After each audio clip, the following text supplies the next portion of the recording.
Have you ever had a dream that you could? You know when you study and you know how to do things? Some people are better than others at this, but the more you learn and the better you get at things, the better you get at learning to be better at things. And the ability to know how to get good, if it was a number, is your proficiency bonus. Hello, my name is Ugly Goblin and I am not the Gabriel Galway right now. Proficiency. It's the number you add to things in D&D when you're good at things. What things and what numbers and how'd you get good? That is what I'm here to teach you. And despite how convoluted and complex I am making it, it is in fact very simple. +2. That is your proficiency bonus. That is the number. But not always. The number does get bigger the more you level up, because as you level up, you get better at things you know how to do, and this number reflects that. Here is a table that tells you what your proficiency bonus is based on your level. But where do you put this? And how do you use it? Well, I'm so glad you asked. Follow me, child, as I lead you into the world of building a character sheet. This list of skills are your character skills. As you can see by the title, these are the skills. Each skill listed here is influenced by one of our base abilities: strength, intelligence, charisma, etc. I go into detail on all of these, what they mean, and how to figure out what they are for your character in these 2 videos here. So if you haven't watched them, I recommend you watch them first before we dive into the deep end over here. As you can see, athletics is influenced by your strength ability, history by your intelligence, persuasion by your charisma, etc. If you want me to make a video as well where I'll talk more in depth on each of these skills, let me know in the comments below and I can put something like that together in the future. But most of them are pretty self-explanatory. Athletics is used for running, climbing, jumping, swimming, etc. History is used for recalling information, and persuasion is asking people nicely. As mentioned, each skill is influenced by and is associated with one of your 6 abilities. If my strength modifier is +3, then my athletics skill is also +3, so long as I'm not trained in athletics, which I'll get to very soon. When you want to try to accomplish something in D&D, where there is a chance of failure, you roll a dice to determine your level of success or failure in accomplishing said action, adding whatever modifier is appropriate to the dice roll. For example, I want to scale a cliff. My dungeon master, who is the conductor of these games, sets a number I need to roll in order to climb this cliff, based on how difficult they believe this task to be. 8 is typically considered easy, 15 requires some effort, 20 is difficult, and 30 is considered almost impossible. Let's say they decide that this task requires us to roll a 10 or higher. In gaming terms, this is known as a difficulty class or DC. The DC here is 10. Unless otherwise specified, we roll a 20-sided dice, also known as a D20, for everything in this game that requires us to roll something. So, we basically have a 50-50 chance in this situation to climb the wall. Now, before we roll, the Dungeon Master is going to tell us what skill we need to use in order to climb this cliff. Due to the nature of the task, they determine that our athletics is best suited for this roll. A roll that requires us to use a skill is called a skill check. Our character, Bonan the Barbarian, has pretty good athletics because he's very strong. He has a strength score of 16, and his strength modifier is +3, and so he has an athletics of +3. But wait, his character sheet also indicates that he is trained in this skill. So what do we do? Well, as mentioned at the start of this video, if you are trained in something, you add your proficiency to it. In this case, Bonan is level 1, and so his proficiency bonus is +2, which makes Bonan's athletics +5.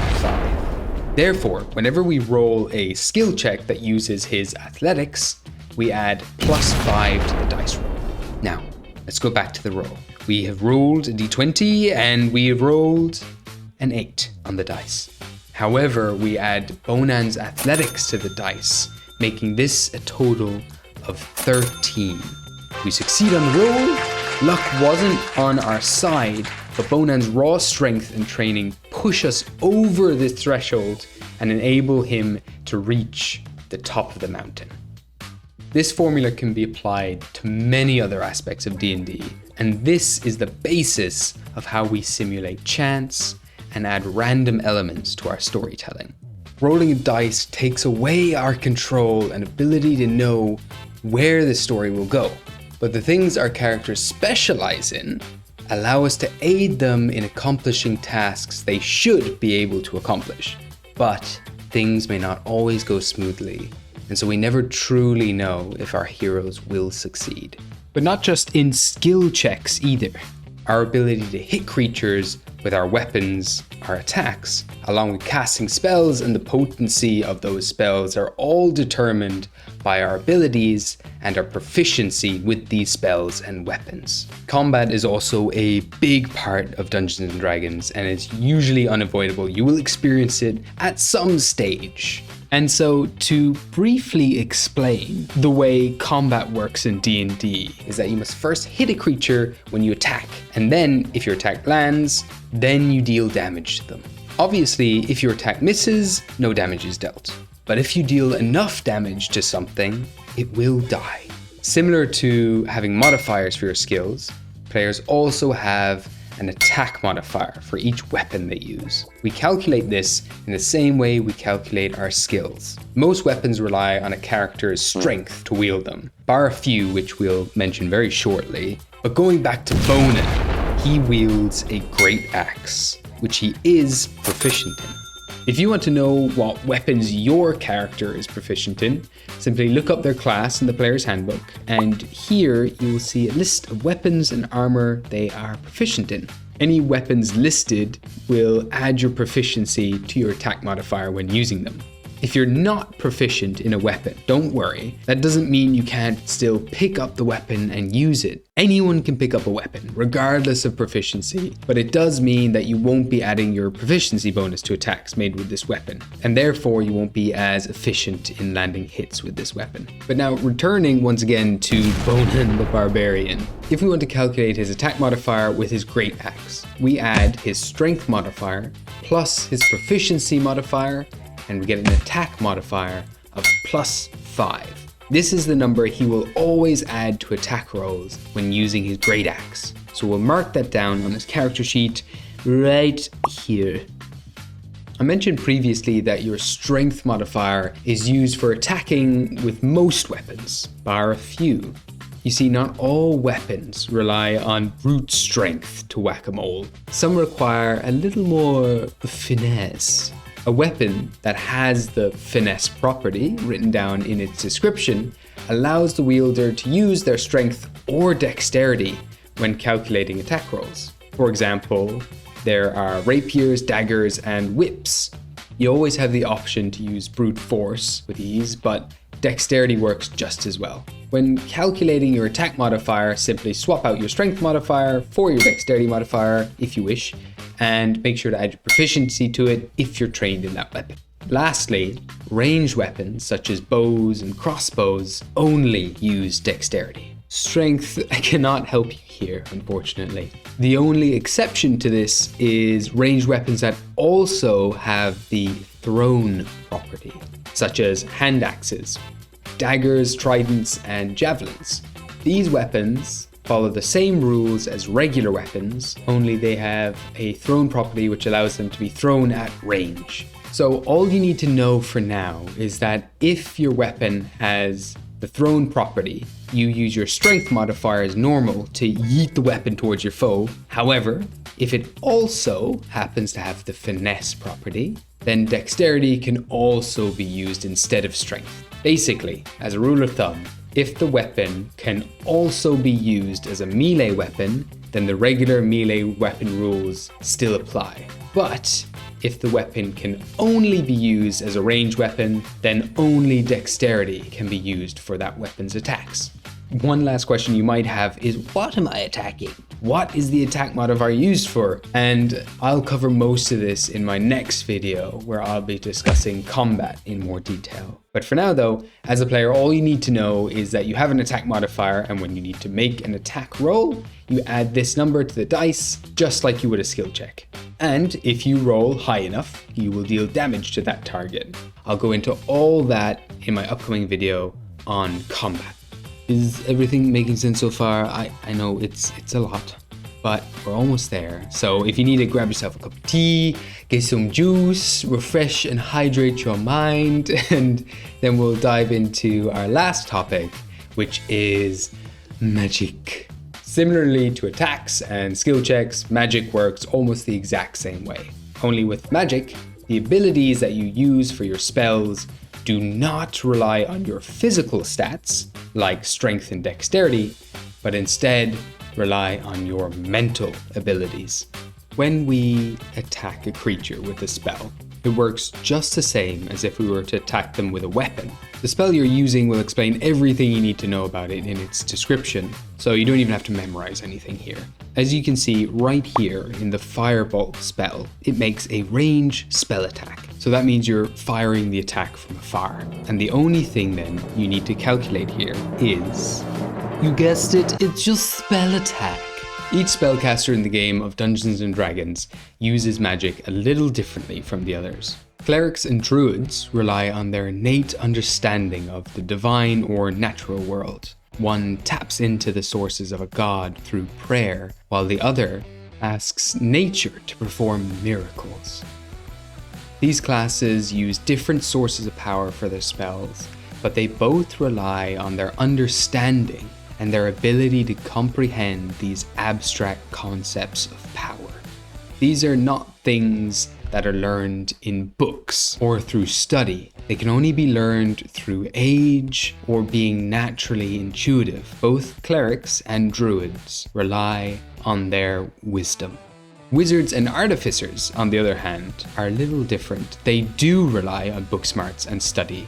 They have turned the art of magic into a science, learning and recalling the correct sequence of specific words of power to cast a spell, or by combining certain elements within the confines of an arcane circle constructed out of a complex series of arcane glyphs, will inevitably produce a magical effect. Wizards and artificers are not born with magic in their veins, but they learn how to make things magical through the use of their intelligence. Lastly, sorcerers, paladins, bards, and warlocks all use the same ability for their spells, but they all use it very differently, or at least produce very different effects. First though, we'll look briefly into charisma and break it down. Charisma is the measure of one's influence and the strength of their personality. And to have a strong personality, one needs to be confident and know who they are. You must believe strongly in yourself and your beliefs, and through this confidence in your belief comes influence. Well, if he believes this thing so confidently, well then maybe I should too. No, I'm just saying. And there is influence. Paladins, despite what some may believe, do not get their powers from a god. Their powers come from the strength of their beliefs in a strict code. Their oath. They believe in something so strongly that their pure belief alone gives them magical powers. And some paladins may be devout to a specific god, yes, and therefore the magic becomes a reflection of that god's, but their power comes from within themselves. Sorcerers' power also comes from themselves, but they are born with magic in their veins. They are powerful from the get-go, and their journey into power does not come from learning how to cast spells, but how to channel what they're already capable of. The more they learn about who they are, the stronger their magic becomes. The higher their charisma, the stronger their spells. Bards follow more down the influential path of charisma. They are so influential that what they do becomes magical. And this doesn't always have to be through song either. Some bards, yes, perform a magical song that influences the world, but others may influence the magical world around them through their sheer influence with not a single lute, flute, or kazoo in hand. I need to make a note there. That's amazing. I should make a kazoo bard. That's good. Lastly, we have warlocks. People who have made a pact with a greater being and ask them for power. They create a contract of sorts with a being and enact their patron's wishes in return for power.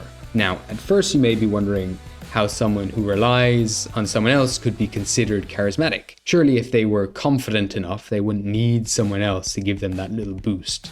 But if you think about it, how many people could speak to a greater being such as a devil, a Fey Lord, or an eldritch horror and negotiate a deal that doesn't simply leave them with nothing? Warlocks are usually master bargainers. And it's only because the strength of their personality is so strong in the first place that they can physically and mentally handle the influence of such a power as it infuses into their own being. Anyone with lesser charisma would be taken over completely by such a being with not a scrap of their old personality left. But warlocks, they retain who they are and still they bargain for more. So based on what type of spellcaster you are, you add your spellcasting ability modifier to your spell attack when casting spells. If you're a paladin, add your charisma modifier plus your proficiency to calculate your spell attack. For wizards, it's your intelligence plus proficiency and so on. You always add proficiency to spell attacks because you're always proficient with the spells that you know. And lastly, we need to cover one final aspect of spells. In the next video, spell DCs, armor class, and saving throws will all be covered in the next video when I break down combat. We're getting into the very juicy stuff now, so you'll be well on your way to playing a character very, very soon, I promise. Thank you so much for watching and listening to this very mechanics heavy video. I do hope that this video wasn't too intense, and I promise it's not too heavy on the numbers when you really get into D&D. A lot of this mechanical stuff becomes background noise when you really get into the game, and the real fun comes from collaborating with friends.